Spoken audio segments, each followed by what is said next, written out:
Assalamu alaikum and a very good evening. It's a pleasure to be here with all of you today. My name is Aashiya Shaikh and I'm the head of inclusion at the International School of Creative Science in Sharjah. I have 16 years of experience in the field of education, from which 6 years as an inclusion leader. It has been a fruitful journey of learning, development, and progress by the grace of Almighty. As a leader of inclusion, I firmly believe that every child has the right to learn.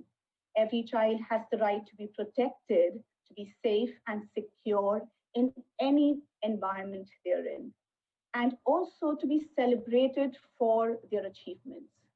It gives me immense pleasure today to be a part of this, to spread the message, to share our journey and our commitment towards safeguarding children.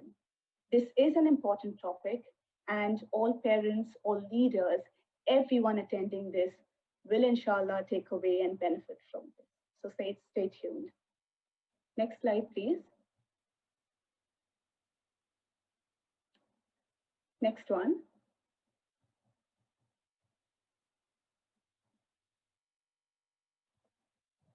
Thank you. So I would like to take you through the overview of the session.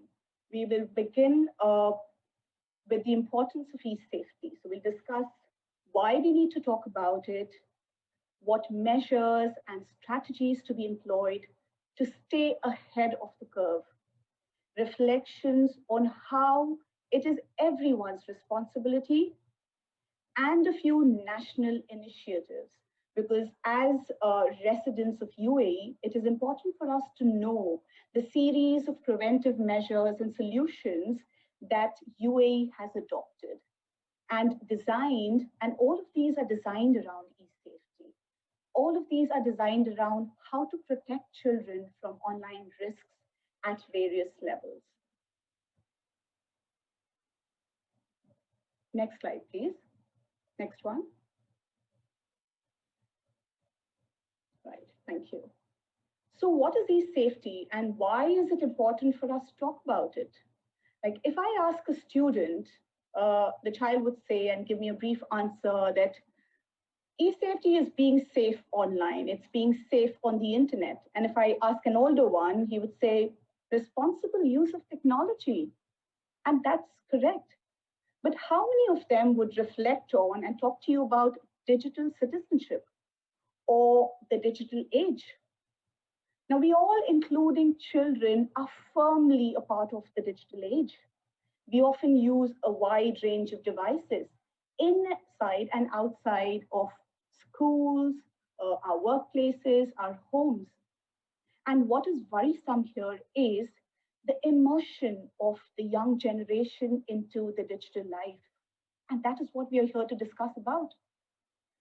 The exposure, the new experiences, the challenges. And what comes to my mind as an inclusion lead, a person who's responsible for the well-being, the welfare, and pastoral care of children is, are they prepared for it? Do they know how to tackle it? Are they resilient enough? And these are all our responsibilities. And I keep using the word our responsibility. Now we know that schools provide and use technology even before COVID for teaching and learning. Because with the advancement of technology, teaching and learning became more engaging, more impactful, more effective. And it is and has always been one of schools' key responsibility to create a safe and secure online environment for students. But let's move beyond it. What about beyond school? Children continue to access the online world, often without the guards. And it is imperative, hence, for all of us to realize that nothing is more important than the safety of children. I would like to cite an example here, being the student of psychology. The famous psychologist, Mr. Abraham Maslow, who developed the hierarchy of needs, he placed e-safety needs just above the physiological needs. the most important ones to survive. And there's a reason for doing that. Why didn't he place love and affection? Why didn't he place self esteem needs or self actualization? He placed safety needs. Because if you want to be successful in life, you need to be safe and secure. That feeling of being safe. And that's highlighting the importance of it. Hence, it's our moral obligation as school leaders, as parents, as students, all of us, to provide this environment, to create it for our students. Now, I've used two words here, security and safety. And let me just take you through what is the difference here. So when we say security, it means protection of individual against external threats that are likely to cause harm. And when it comes to safety, it's the feeling. It's a feeling of being protected from the factors that cause harm. Now, having said all of this, this really urges us to think about a few things, to, to always reflect on what we are doing as parents, as leaders, as students, and then working towards it. So, what are a few things that I'm thinking of currently? The few things that I'm thinking of is means of empowering members of society with the skills, knowledge, and tools to deal with the challenges without any hesitation, without any fear, to know what they need to do, to have preventive programs as an inclusion lead, to have events, to have strategies in place, not only at the individual level, but school, family, community, to go beyond it, to have important key skills and values embedded. That is effective communication, tolerance, cooperation, uh, and also comprehensive awareness of everything, of how what is going on, reflecting on what is going around us, how to protect ourselves. And that's what digital citizenship is all about. So the aim here is to prepare consciously responsible future generations by unifying the efforts. Now, whose efforts are we talking about? Parents, leaders, students, by unifying efforts on providing preventive awareness programs. Next one, please. Thank you. So, we all know that being online now is an integral part of our lives. And being from the education field, I know that schools have a dual responsibility when it comes to e-safety. One is to have clear protocols and procedures in place, that is, policies, reporting systems, and monitoring and different mechanisms. And a bigger one is to teach students about online safety. And I call it a bigger one because uh, not just using the knowledge that they've acquired in school, but they need to do it outside school. Let's look at any kind of teaching that happens in school. What do children do? We don't teach them to just keep it there. We teach them to apply it in the world outside, to see how they can use the knowledge acquired and what they've learned about. And similarly, that has to be our goal as schools, because our vision is to make lifelong learners. And we know a student who feels safe, a student who feels secure in the learning environment will develop self confidence and will succeed in life. So we need to educate children about the three C's, that is, the areas of risk. They are the content, that means what are they seeing online? What are young children and young people seeing online? The contact, who they communicate with. And the conduct is how do they behave? How do they act when they're online? And once we've taught them this, children will be able to understand and manage themselves better because they always have three C's. I remember when we teach children, we always have these cues and we always have these color codes and we always have these acronyms to help them understand. We need to use these. We need to create ways children remember. Because if we do not teach them, if we do not have the control, if we do not have the monitoring systems in place, they may lead to harmful behaviors. For example, online bullying, self harm, identity theft, over engagement with technology, and access to inappropriate or illegal content, all of it. That will be then a bigger deal for us to manage.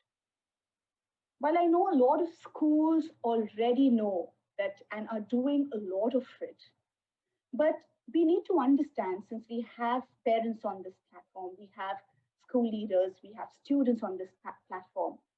Schools screen children from these risks. They keep all protocols and procedures in place. But most of these issues happen when they are offside, beyond the school premises. And they still continue to impact safety and well being of our pupils. And when they come back to school, they often bring that back along with them. And schools have to tackle. So, what do we understand here? We have to understand our focus, we have to understand our responsibility, and we have to understand and dwell on whose responsibility it is. It is everyone's responsibility. Next slide, please.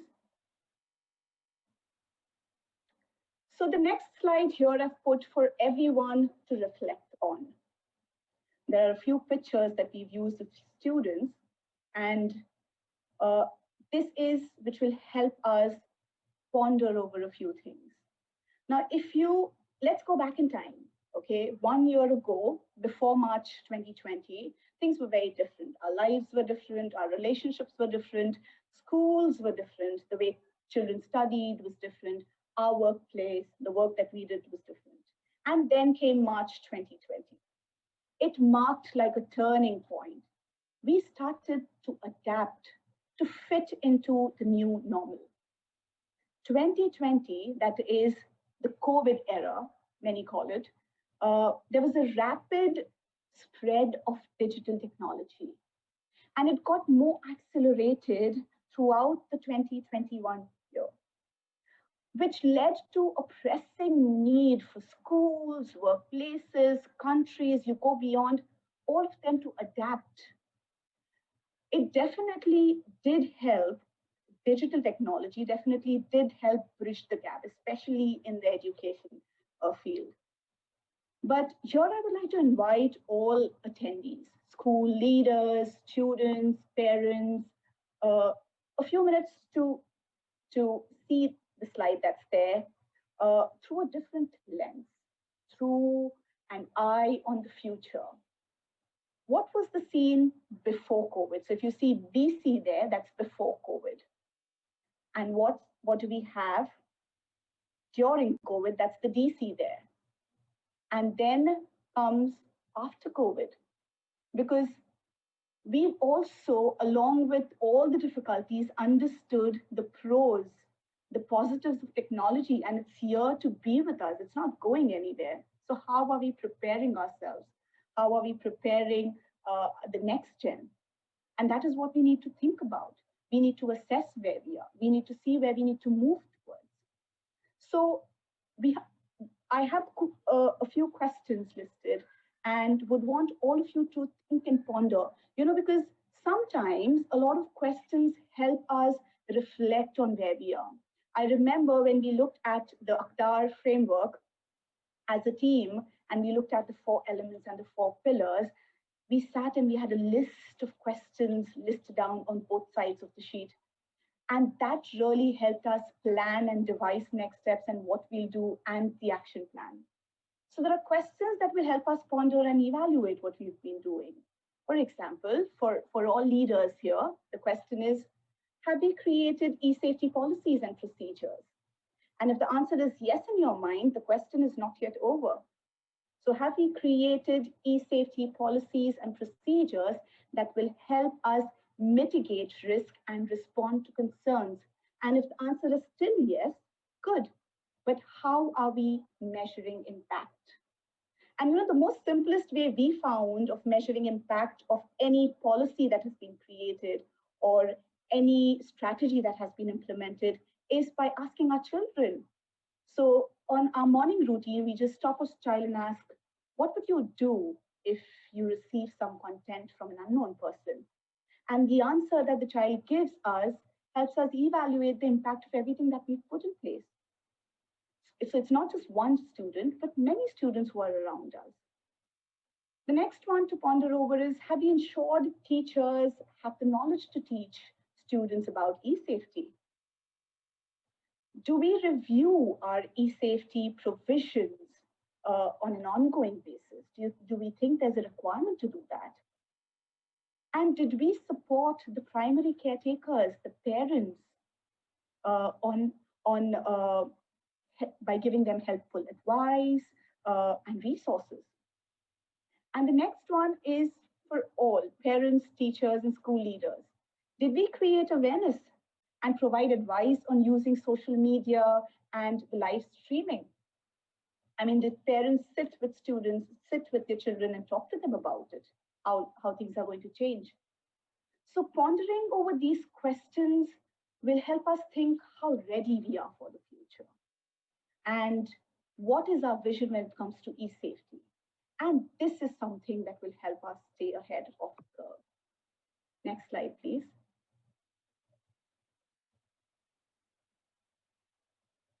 What I have now on my screen are some did you know facts. Some facts that we all need to know and understand as parents, as teachers, as educators. Because we know that a large number of very young children and even adults now access or have ownership of a device. And that device has internet also, internet access. So imagine that they are often surfing the web, playing games online, or watching something. So they all have access to a device and internet.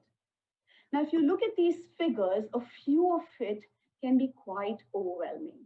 When you look at, and it begins from 3 to 4 years old, and it says 24% of them own tablets. When you move to the next one, 35% of them play games online from age 5 to 7. From age 8 to 11, 74% watch YouTube and spend more than 10 hours a week watching YouTube. And then when children move to 12 to 15, here comes the whole pressure of being popular online. And they own smartphones, they have social media connections, and it also has on how we spend so much time online. Now we know that there's no doubt that the usage of internet as a whole can be positive and empowering too. But we always need to keep in mind that too much freedom or exposure to them will bring along some risks. So, and a lot of these risks uh, that come along with digital technology influences and intrudes into the child's natural course of development, and some in keeping children safe online. So, I would like to share with you a current research article that I read, a very interesting one, and really made me worry as a mother that 50% of parents have some sort of technical control set up on their device, that is to manage content, content filtering, and control usage, which means that the other 50% are accessing the internet unrestrictedly. So, having said all of this, the stress here and the core is, and the key to success is the triangulation between schools, parents, and students, which will help us make greater impact. And it will help us then go beyond into the community and spread the message. Everyone should be aware of the potential risks, and everyone should be aware of the need for consistency and collaboration. And if we're not aware of that, there will always be gaps and a part of the puzzle will be missing. So the outcome will be not what we expect. Next one, please.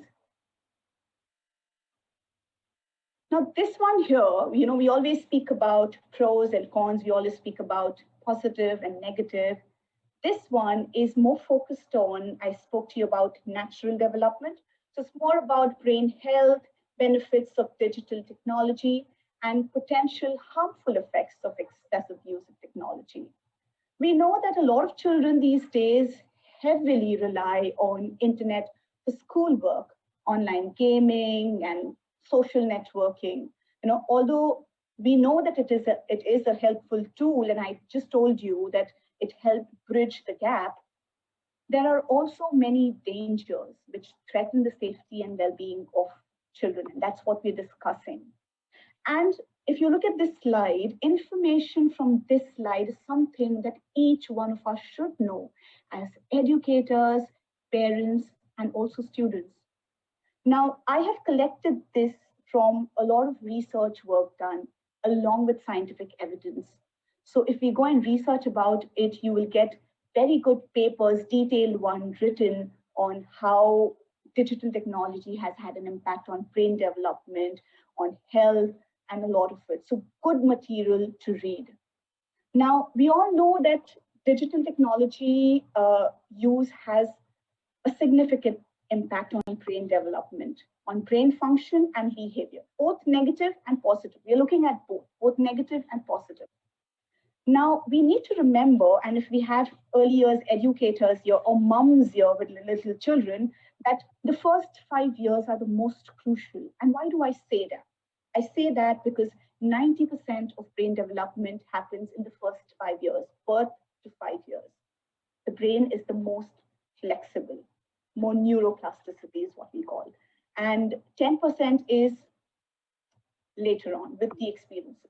Now, everything, the whole development is dependent on the experiences, exposures, and the opportunities that children have.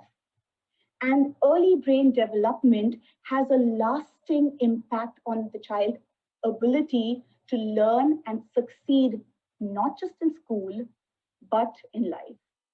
Remember, this early development is connected to something called the four important domains of growth, learning, and development, which is physical development, cognitive skills, you have your socio-emotional skills, you have your communication, speech, and language, and exposure to meet people, exposure to speak, exposure to enhance these skills. It cannot be only done through digital technology. When a child is watching something, it's just one-way communication. He's not speaking, he's not using language, and that is what negative impact is. So these experiences help children develop brain connections through their everyday experiences. And hence, they need to have opportunities to socialize, to mingle, to develop cognition, to develop the ability to reason, think, to critically think, to problem solve. So, a lot of times these days, being the inclusion lead, teachers come to me and say, I have a lot of ADHD children in my class. And makes me feel sorry that how loosely this term is used now. This label is used to just put on any student only because the child has low sitting tolerance, only because the child cannot focus for a longer period of time. Do we think that the child is not engaged? Imagine, giving him screen and playing a music or a rhyme, and how fast paced it is. I'm sure teachers can't do that in class. So maintaining that balance, we expect children to go to school and learn everything and come back. No, it is our responsibility as parents to strike that balance even at home.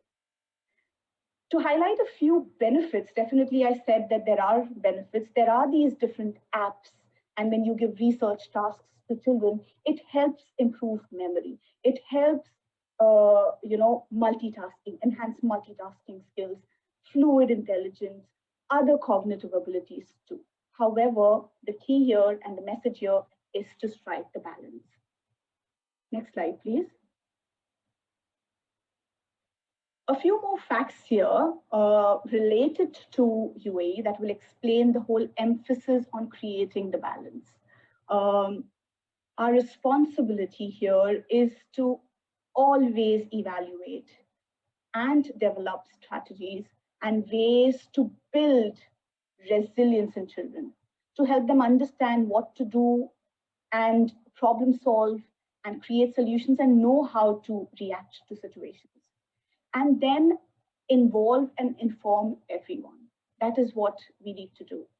So we see the recent statistics, and we know UAE, according to it, is the world's second highest internet penetration at 92%. So that shows that we are using the internet. We have children using the internet, and e-safety here is has to be the core of it, has to be paramount. We need to be talking about it more often. Next one, please. So as I said, that we need to discuss about what the country has put in place, and we are fortunate to be residents of a country that exerts a lot of efforts on protecting their people, protecting people of determination and children especially, by providing them with positive environment and appropriate legislation and legislative frameworks. So it's not only around, just health and other psychological things, but it's also education, social, and legal needs of children.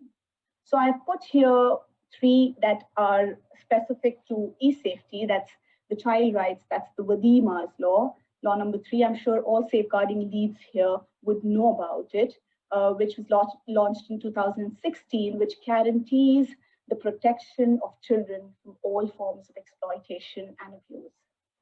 The next one is the Article 29 and 37, again focuses on e-safety, that is prohibits the exploitation, production, filming, possession, and circulation of child pornographic materials, and calls for immediate removal of sexual abuse material from the internet or child online abuse. And similarly, we have the cybercrime law number 5, from which we have articles specifically 17, 18, and 19 that stress on punishment and a huge fine for offenders. Anyone who creates, acquires, uses, publishes inappropriate content, or uses computer network information technology in an inappropriate manner. And we all should know, because a lot of us, maybe from the leadership team, who would work on creating policies, and this is an important bit that should be part of the policy. Next one, please. So here we have some national initiatives that we need to know about. One is, I'm sure most of you know about the Iftar Safe Schools project and the framework that they've shared with all schools. It aims to not only support but also challenge schools. It helps them review their e-safety provisions and protocols that they've set, develop an action plan in order to protect children online. It has provided schools with tool sets, and most of the schools in the UAE have started evaluating. And definitely we've used it as a school, and we know how important and how beneficial it is. Then we have the RTA, the Computer Emergency Response Team, which has Mr. Salim, who's an Emirati character, who is a cyber security advisor. The next one that I have is an interesting one for all parents, which is Circle with Disney service. It allows parents to filter content, limit screen time, and set a bedtime for every device. I think this is the most important one for all parents, and it's available exclusively at Silat. Next slide, please. So we've discussed about whose responsibility it is, like how safeguarding is everyone's responsibility. E-safety comes under the broader umbrella of safeguarding, and it is everyone's responsibility. So when questions come in your mind of, is it the ICT, team, or is it the pastoral care team, or is it the SLT who should be responsible? In our experience, when we sat reflecting on the framework, thinking about our practices, we had more and more members from the school who had to input in and talk about it. And that's what made us realize in our experience that it's everyone's responsibility. We need people from the student council, we need people from the PTA team members, we need people from the teachers team, all of it, and parents, and only then we will be able to make that impact. So, so it is everyone's responsibility. Next one, please. Thank you. Now, all schools, as I said earlier, need to evaluate and celebrate and develop their online strategies. And this is what we did as a school. Through this, I'm going to share some of our practices and how we are moving towards forward towards strengthening our strategies and everything that we have in place in regard to e-safety. So definitely the Avatar, the empowerment program and the tool, the framework really helped us plan better. What we did was, as soon as we received the framework, we self-evaluated. We looked at policies and we looked at procedures, because at ISCS, it is our aim to build a culture to incorporate the principles of online safety across all elements of school. And we realized the importance of it, and hence the need of the triangulation.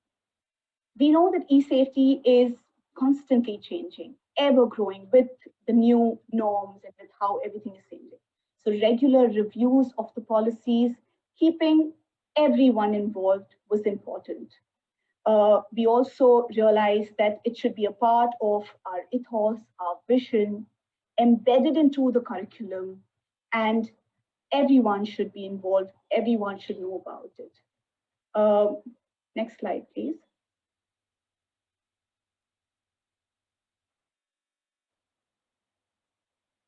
In the next slide, I've put snippets of how we went about. So when we got and how we preparing towards and strengthening our practices, after we received the framework, we looked at the framework and the four important elements of the framework, that is policy and leadership, education, monitoring and impact.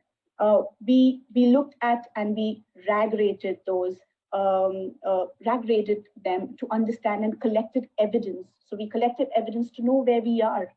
And based on the 5 levels in the framework, we rag rated and collected evidence to help us understand where we are. The next step was, based on the evidence that we've collected, we know where we are. We looked at designing and creating an action plan. And when we designed and created an action plan, simultaneously we looked at and reflected on overview of key tasks, because we know that all the people involved, all committee members had to work together in tandem to make this work and for all of us to progress and have the outcomes that we deserve. Next one, please.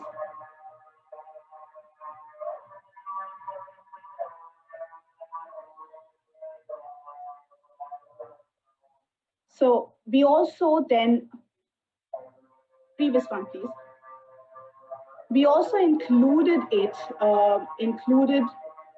e-safety into, added it to our SIP, that is the school improvement priorities, with more depth. I know it's already a part of safeguarding, but we looked at it and we put it in more depth for everyone who reads it to understand what measures and steps we've put in place in order to work towards the long-term goals that we've set. Next one.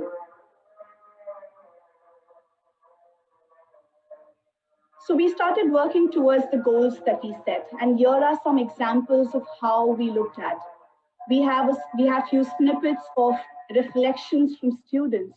So when we had our e-safety education, we had student reflections taken in for us to understand and again evaluate how much impact of what we've done. So we had students' reflection, we had collaboration from the student council members. We celebrated the e-safety week where we spoke about e-safety. Uh, we also had tips shared with parents. We had tips shared with teachers. So with all the stakeholders, we spoke about e-safety and in a way created an awareness on the responsibility that we all have, the shared responsibility. Next one, please. And then as we were moving forward, we assessed to know where we are. We assessed to know if we are moving in the right direction. Uh, for which we also, as I said earlier, when we were looking at the whole process that we went through, policy writing was an important aspect. Policy writing is what we focused on definitely. So, so we looked at different policies and connecting links and references. And we also created, if you see, a timeline to see how we're moving towards and how we are successfully achieving goals. And a few surveys too. But we had surveys for parents, teachers, and students. Next one, please. Again, tips for students, and we had tips for parents, as I mentioned. This is going beyond. We had a lot of social media posts, social media, materials prepared by students on the social media that was shared. So that's going beyond. Next one, please.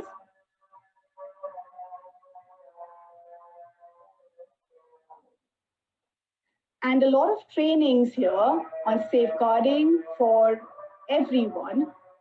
We had parents who also were included in there. We had videos from them. We had parents sharing their understanding of e-safety and creating the message in the larger school community. So, so this is our journey. This is where we are. Thank you very much for listening. If you have any questions, you may put them in the chat box or use the raise your hand feature. Thank you very much.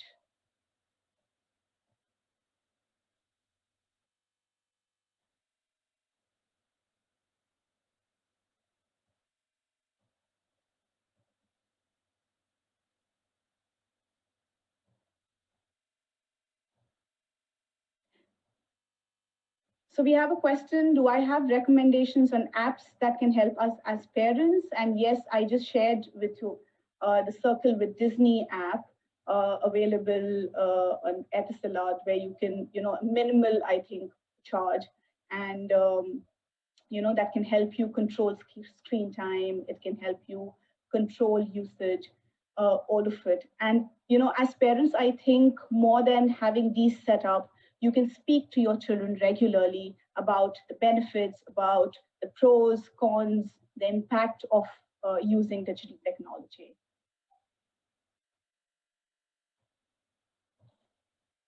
Do we have any further questions?